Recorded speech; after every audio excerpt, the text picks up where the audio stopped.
Dallas, October, 1968. A hand-painted sign hung outside a converted warehouse on the south edge of the city. White board, black letters, no decoration, no name, just 4 lines. $150,000, last 20 seconds. 188 men tried. Nobody has. The sign had been hanging for 3 years, not 3 months, 3 years, through Texas summers that cracked the paint and winters that warped the board. Through 188 separate nights, when men walked up to that sign, read it, and walked through the door, believing they would be the one to change what it said. Not one of them did. Some were boxers with amateur records, some were professional wrestlers with documented careers, some were military veterans with hand-to-hand combat training that governments had spent years and significant money refining. One man, a Golden Gloves champion from San Antonio, lasted 11 seconds. He was the record. The other 187 did not reach 8. All 188 were hospitalized before the end of the week. The man responsible for all 188 was inside the warehouse right now. Cole, the Texas giant Hargrove, 6 feet 5 inches, 312 pounds, undefeated, unchallenged in any meaningful sense for 15 years. The $150,000 had been sitting in a wooden lockbox behind the moderator's table since 1965, completely untouched, because no human body had been able to claim it. On this particular October night in 1968, a new challenger had driven from Los Angeles. He had no manager, no trainer walking beside him, no corner team. He carried a small bag. He weighed 138 pounds. He was not planning to last 20 seconds. He was planning to end it in 7. To understand what happened in that warehouse, you need to understand both men completely. Not as legends, not as symbols, as physical realities, with documented measurements, documented histories, and documented methods that either worked against the worst available test or did not. Start with Cole Hargrove, born in Abilene, Texas, 1934, 6 feet 5 inches by age 17, 312 pounds by age 22. He began fighting in county fair exhibitions, the traveling circuits where local strongmen took on challenges for prize money, where the crowd paid to watch and the fighter paid nothing to enter. You won, you collected. You lost, you left. Cole Hargrove never left without collecting. By 1955, he had moved from county fairs to private warehouse circuits, cash-only events, invitation-only audiences, no formal sanctioning, operating in the gray zone between exhibition and combat. He fought bare-handed, no time limits, no rounds. One rule: the match ends when one man cannot continue. Cole Hargrove imposed that condition on every man he faced. The 188 challengers came in waves across 15 years. The first 50 were fair circuit veterans, average weight around 190 pounds, average fighting experience limited to the same traveling shows Hargrove had started in. Average time lasted 4 seconds. The next 70 challengers, regional boxers, amateur wrestlers, averaged 6 seconds. Challengers 121 through 170 were trained martial artists and military men, men who had spent years preparing for exactly this kind of confrontation. Average time lasted 7 seconds. The final 18 were the most serious challengers the circuit had ever produced. 3 Golden Gloves boxers, 2 judo black belts, 1 former Marine Corps close combat instructor with documented field experience, a Muay Thai practitioner who had fought professionally in Thailand. These were not hobbyists. These were men who had built their entire physical lives around the ability to handle violence. Average time lasted 8.5 seconds. All 18 were hospitalized. The reason was not that Cole Hargrove was fast. He was not. The reason was not that he was a sophisticated technician. He was not. Cole Hargrove had one method, and he had practiced that one method for 15 years until it was the most refined, tested, and devastating single sequence any challenger had ever faced. He closed distance. He gripped. He compressed. His forward lunge, 6 feet 5 inches and 312 pounds moving at full commitment, generated a forward force that biomechanics researchers would later estimate at approximately 1,800 pounds of momentum. His grip strength, documented at 210 pounds per square inch, meant that once his hands closed on any part of a human body, the structural integrity of that body was in immediate danger. The small bones in the hand fracture at sustained pressure above 180 psi. The grip alone was enough. Every challenger, every single one of 188, responded the same way to the lunge. They stepped back. They created distance. They bought time to find an opening. They circled. They waited. This was rational. This was what every fighting system on Earth teaches against a larger, heavier, more powerful opponent. Create distance, reduce momentum, strike from range, find the opening. It was also exactly what Cole Hargrove had spent 15 years destroying. The more distance a challenger created, the more room Hargrove had to build his momentum before contact. The more time they bought, the more time he had to organize his forward pressure. The circling gave him angles he was already trained to cut off. The waiting gave him initiative. Every rational, trained response to his approach made the approach more effective. 188 trained men. 0 solutions. Now move to Bruce Lee. Culver City, California, 1967 to 1968. The house on Roscommare Road. Bruce Lee, 27 years old, training on the front lawn with his student Ted Wong. Medicine ball, footwork drills, striking work, documented in photographs that still exist. The Green Hornet television series had just concluded its run. Lee was teaching at his private school, taking selective students, refining the system he had named Jeet Kune Do, the way of the intercepting fist, the year before. His documented physical measurements at this period: 5 feet 7 inches tall, 138 pounds, reach, 64 inches, 20 inches less than Cole Hargrove, 1-inch punch force, verified in ESPN sports science testing at the equivalent of 350 pounds of impact. Kick speed from chamber to contact, 0.05 seconds, documented in his own training records. Reaction time, tested in the 99th percentile of any measured athlete of the period. Fast, precise, powerful for his weight. But reaction time means nothing if the grip closes before the reaction completes, and 350 pounds of punch force means nothing against 1,800 pounds of committed forward momentum. On paper, against Cole Hargrove, Bruce Lee could not win. 3 people who were in the warehouse that night later said the same thing independently. They said, "He did not fight the way they expected. He did not fight the way anyone expected. He had studied something the other 188 men had not. What he had studied was not a technique, it was a question. Why did 188 trained men fail? Not because they lacked courage.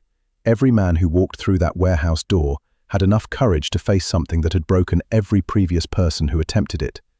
Not because they lacked skill. The final 18 challengers were among the most capable fighters on any private circuit in the country. Not because they lacked preparation. Several had specifically trained for months with Cole Hargrove's method in mind before attempting the challenge. They failed because every single one of them tried to solve Cole Hargrove's force with a response that his force had already been designed to defeat. Bruce Lee had written about this problem, not about Cole Hargrove specifically, but about the structural problem that every large opponent confrontation eventually forces on a smaller fighter. He had written about it in his notebooks, in the pages that would later be published as Tao of Jeet Kune Do, in language that was not dramatic, but was precisely accurate. The great mistake is to anticipate the outcome of the engagement. You ought not to be thinking of whether it ends in victory or defeat. Let nature take its course, and your tools will strike at the right moment. Every one of the 188 challengers had anticipated the outcome. They had entered the warehouse thinking about 20 seconds, about survival, about the duration. Their entire strategy was built around outlasting Cole Hargrove's forward pressure long enough to find a window. Bruce Lee was not thinking about 20 seconds. He had not come to outlast the pressure. He had come to remove the pressure before it fully existed. This is the central principle of Jeet Kune Do, the thing that separates it from every other fighting system, and the reason Bruce Lee named it the way of the intercepting fist. The stop hit, not a defensive technique, not a counter, an interception, firing directly into an attack as it begins, at the precise moment when the attacker's weight is committed forward, but the attack has not yet reached its full force. The physics of the stop hit against a charging opponent is not complicated once you understand it. Cole Hargrove's forward lunge generated approximately 1,800 pounds of forward momentum. That momentum was Cole Hargrove's primary weapon. It was also, if redirected correctly, Cole Hargrove's primary vulnerability. A body committed to forward momentum at that level cannot change direction quickly, cannot stop, cannot adjust. The entire mass, all 312 pounds, is already moving, already committed, already on a fixed path. A stop hit planted into the center of that committed forward path does not need to generate its own force. It simply needs to be there, at the right point, at the right angle, and the attacker's own 1,800 pounds does the work. The attacker strikes himself. The defender is simply the surface he strikes against. Bruce Lee had explained this principle in terms borrowed from fencing, specifically from the French foil tradition that had influenced his thinking on Jeet Kune Do. In fencing, the stop hit intercepts the opponent's attack before it lands. In Jeet Kune Do, the same principle applies at a larger scale. You do not wait for the attack to arrive. You meet it at its source. He had also written it in the simplest possible language, in another notebook page. To reach me, you must move to me. Your movement gives me the tools to end it. Cole Hargrove had been making challengers try to stop his movement for 15 years. Bruce Lee was going to use Hargrove's movement as the weapon. But here is what made this harder than it sounds, and what separated Bruce Lee's version of this principle from the theoretical version. The stop hit against a 312-pound committed lunge requires you to move toward the lunge, not away, toward. Every instinct in the human body, every survival mechanism accumulated over hundreds of thousands of years of biological evolution, says, when something 312 pounds comes at you, move away from it. Create space. Survive. This instinct is not wrong. Against most threats, it is correct. It keeps you alive. Against Cole Hargrove, it killed you. Slowly, in 8.5 seconds. Bruce Lee had spent 6 years training his body to override that instinct. Not to suppress it. He was clear in his writings that the instinct existed for good reason. But to recognize it, in the fraction of a second between the trigger and the response, and choose differently. He called this the hardest thing in all of Jeet Kune Do. Not the speed, not the power, not the timing. The willingness to step forward when every cell in your body is screaming to step back. He had practiced that willingness, specifically, deliberately, against training partners who rushed him, partners who outweighed him, partners who were instructed to close distance at maximum speed, until his body's first response to forward pressure was a step forward, not a step back. 6 years of training to override one instinct. Now, he was going to apply it against the man who had made 188 opponents pay for having that instinct. The warehouse held 43 spectators that night. Invited only. Word of mouth only. The side bets on the concrete floor totaled more than the $150,000 prize. Nobody was betting on the man from Los Angeles. One man near the back wall was offering 40-1 odds against him. Nobody refused the bet. The warehouse floor was covered in sawdust, 2 bare bulbs overhead, no ring, no ropes, no cornermen. The perimeter of the fighting space was marked by the 43 spectators standing in a rough circle, close enough that you could hear breathing from every direction. One timekeeper with a brass stopwatch at the north end, one moderator, a man named Ray Teller, a retired circuit referee, standing near the center, whose only job was to signal the start and stop the clock when one man could not continue. The $150,000 lockbox sat on a wooden table near the entrance. Nobody had opened it in 3 years. Cole Hargrove entered from the north door at 9:14 p.m. He filled the doorframe, not metaphorically. The doorframe was 6 feet 3 inches high, and his head cleared it by 2 inches on each side, only because he angled his shoulders through. 6 feet 5 inches and 312 pounds, walking across sawdust, made a sound that was different from a normal person walking. Deeper. The boards under the sawdust registered it differently. 2 people standing near the south wall later said they felt it in the soles of their feet before they heard his steps. He walked to the center of the floor. He did not look at the challenger. He looked at the timekeeper. He had done this 188 times before. The challenger was not the relevant variable. The timekeeper was. The clock was what the challenger was trying to beat. Cole Hargrove was not competing against a man. He was competing against a clock, and the clock had never beaten him. He stood still. Bruce Lee entered from the south door. 138 pounds. Black training clothes. No warm-up jacket. No gear. He carried nothing. He walked to the center of the floor and stood approximately 4 feet from Cole Hargrove and looked at him directly. The weight difference, standing face to face in that sawdust warehouse, 174 pounds. Cole Hargrove outweighed Bruce Lee by more than an entire additional human body.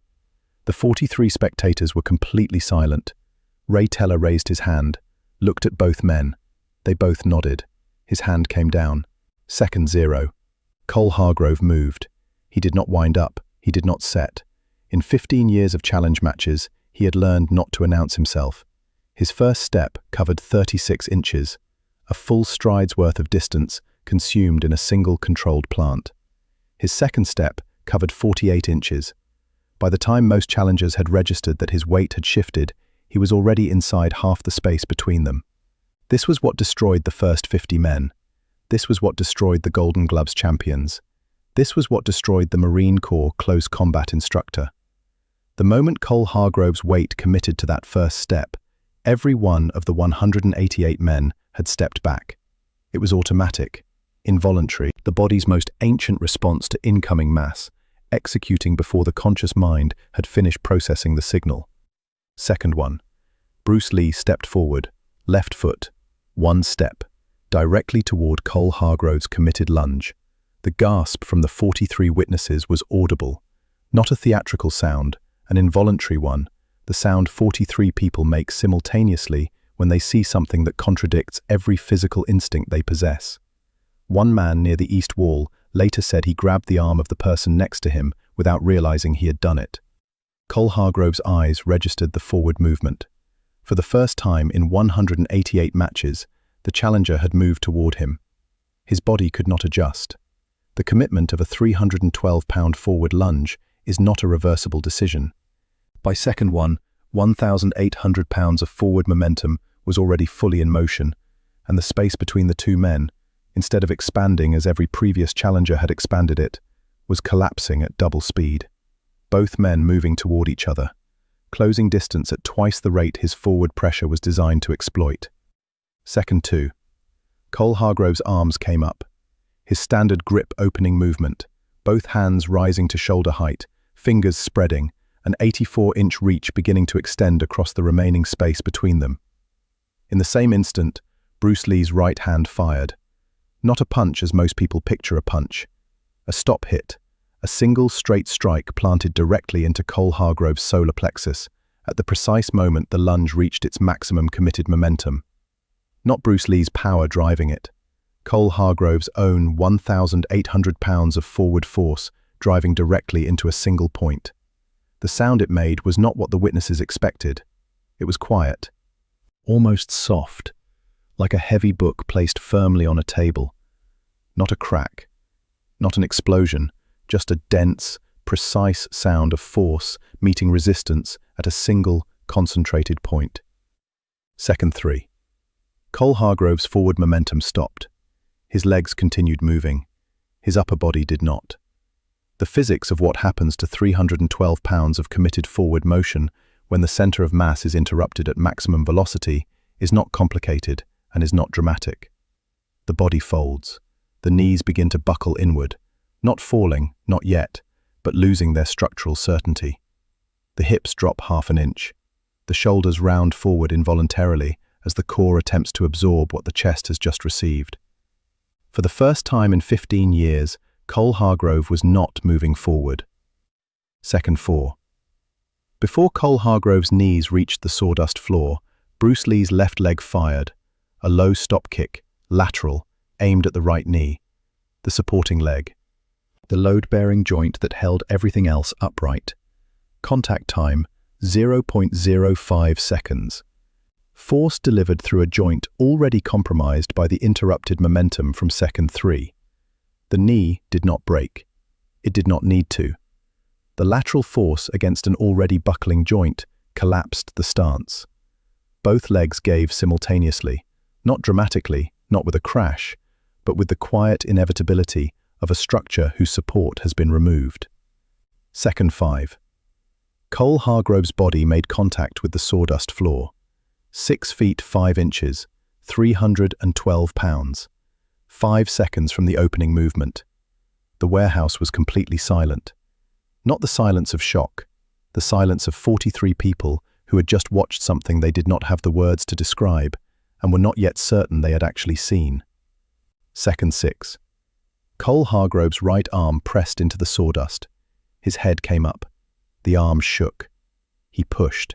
He got his right knee under him, the damaged knee, the one that had received the stop kick, and it held. Barely. He was rising. 188 men.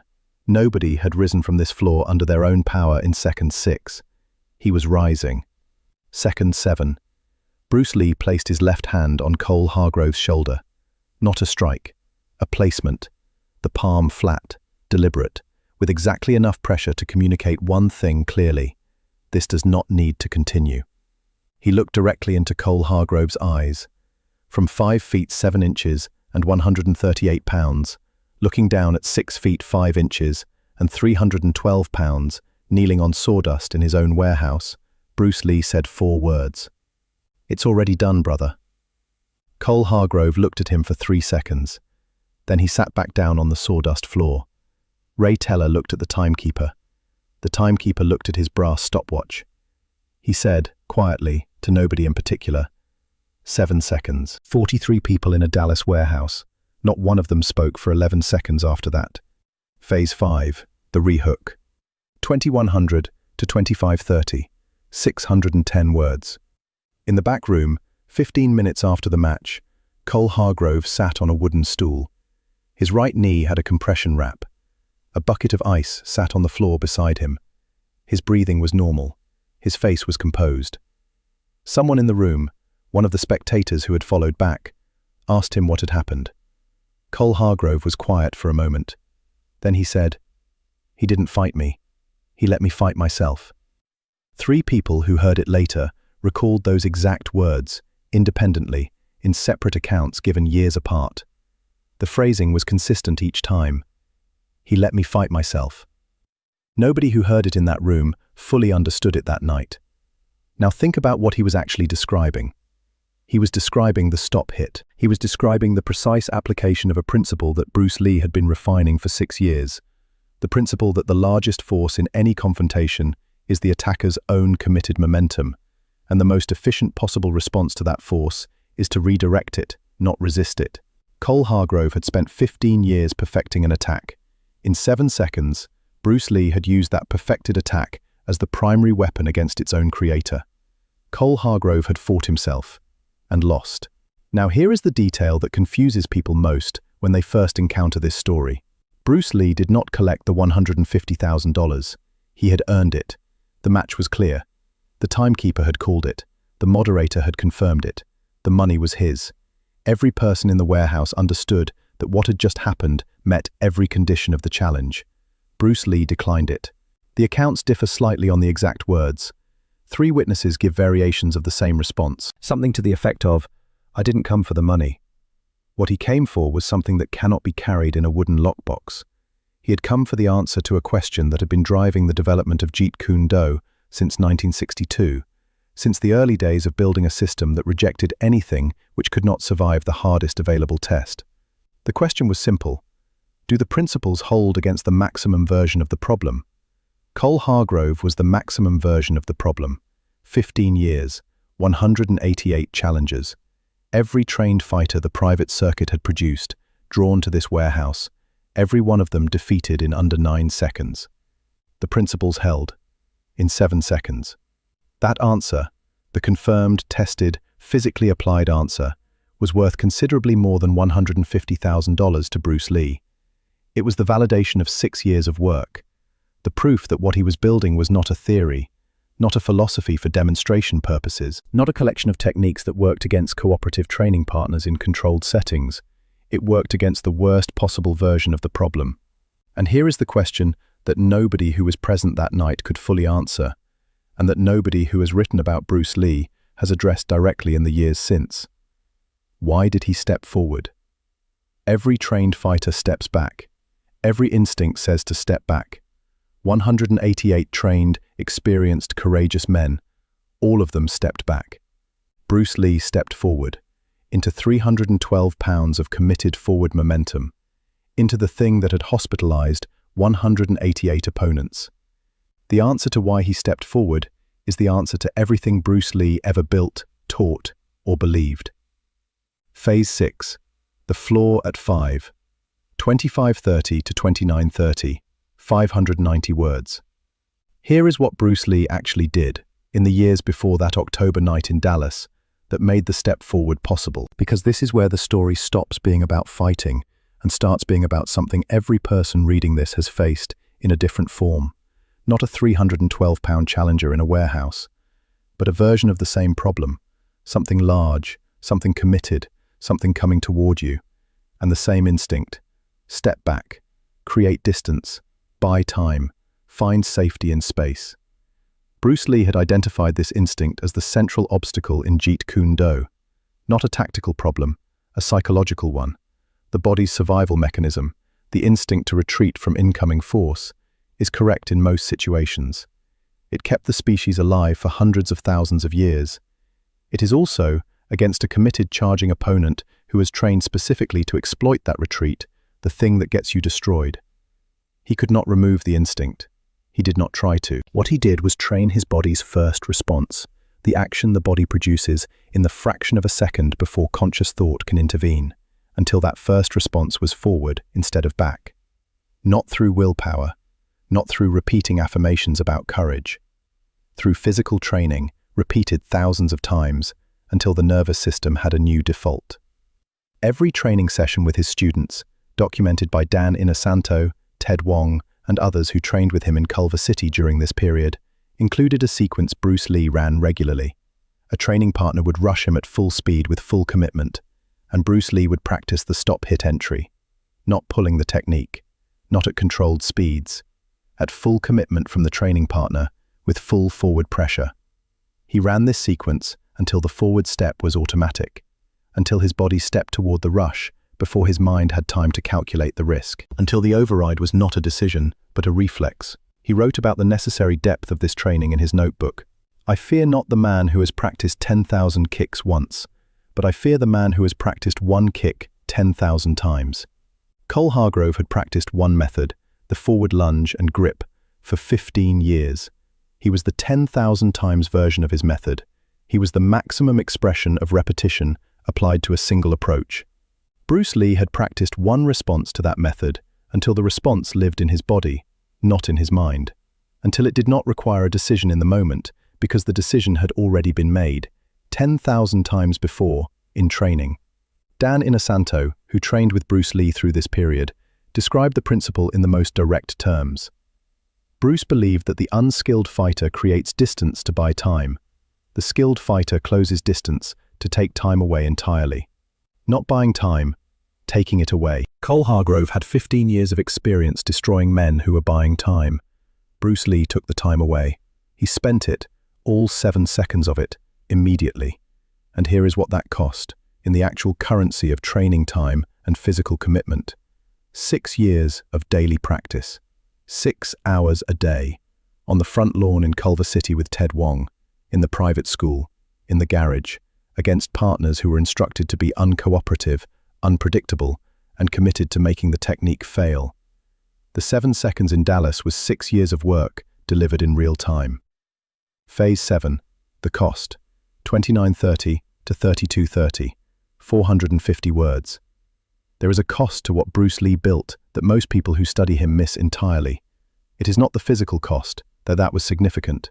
6 hours of daily training, documented exhaustion, a back injury in 1970 that left him bedridden for 6 months, the constant physical toll of training at the edge of what the human body can sustain. The cost was the willingness to be wrong. Every principle in Jeet Kune Do, every technique, every concept, every philosophical statement was required by Bruce Lee to pass a single test before he would include it. Does it work against the hardest version of the problem? Not the cooperative partner. The hardest version. Not the controlled environment. The worst scenario. Not the theoretical challenge. Cole Hargrove. This meant that Bruce Lee had to be willing, repeatedly, to discover that something he believed was incomplete, that a technique he had spent months developing did not survive the maximum test, that a principle he had written about confidently in a notebook was wrong when placed against a serious opponent. Most people who train in any discipline, martial arts, athletics, creative work, professional craft, train against versions of the problem that are approximately the right size. Problems that can be defeated with what they currently know. Problems that confirm the system they have already built. Bruce Lee deliberately trained against problems that were larger than his current system could handle. Not because he enjoyed being wrong, because he understood that a principle which only works against cooperative resistance is not a principle. It is a comfortable theory. Cole Hargrove was the ultimate uncomfortable test. The man who had destroyed every comfortable theory sent against him for 15 years.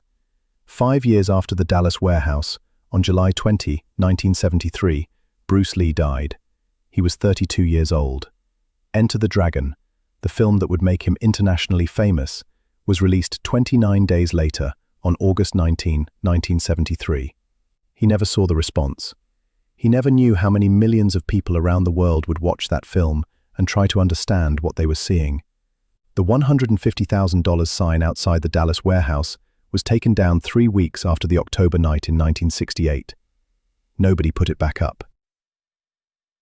Cole Hargrove retired from challenge matches the following year. He died in 1989.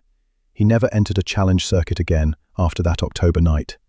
The 43 witnesses scattered into their separate lives. Some told the story years later. Most people who heard it did not believe it. The sawdust floor is gone. The warehouse is gone. What remains is the principle. Phase 8. The philosophical close. 3230 to 3430. 380 words. He didn't fight me. He let me fight myself. Cole Hargrove's words, spoken in a back room, 15 minutes after 7 seconds of work, are the most accurate description of Jeet Kune Do ever produced by someone who had never studied it. He did not know what he was describing. He had no framework for it. He was simply reporting, honestly, what it had felt like from the inside. It had felt like fighting himself. Because that is exactly what happened. Cole Hargrove brought 1,800 pounds of committed force into that warehouse, and Bruce Lee redirected every pound of it back against its source. The attacker became his own opponent. The weapon became its own target. The force that had hospitalized 188 men was used to end the match in 7 seconds. Not despite being large and powerful, but precisely because it was large and powerful and committed and unstoppable. Bruce Lee did not defeat Cole Hargrove's force. He returned it. "Empty your mind," he had written. "Be formless, shapeless, like water. You put water into a cup, it becomes the cup. You put water into a bottle, it becomes the bottle. Be water, my friend." Water does not fight the rock. It does not try to push the rock out of the way. It goes around or through, or it waits. And eventually, the rock is gone. Water wins, not by applying force, but by refusing to be rigid, by having no shape to be broken, by becoming whatever the situation requires. Against a forward lunge, water steps forward. Against committed momentum, water intercepts at the source. Against the maximum version of the problem, water uses the problem's own force as the solution. The Dallas warehouse is gone. The sign is gone. The 43 witnesses are mostly gone. The $150,000 lockbox was opened eventually, by someone else, for something else, long after any of this mattered. What is not gone is the question Cole Hargrove's 7-second loss poses to every person who has ever stood in front of something large and felt the instinct to step back. What would happen if you stepped forward instead? Not toward the person, not toward the conflict, toward the principle underneath it. The answer is 7 seconds long, and it starts with one step, in exactly the wrong direction.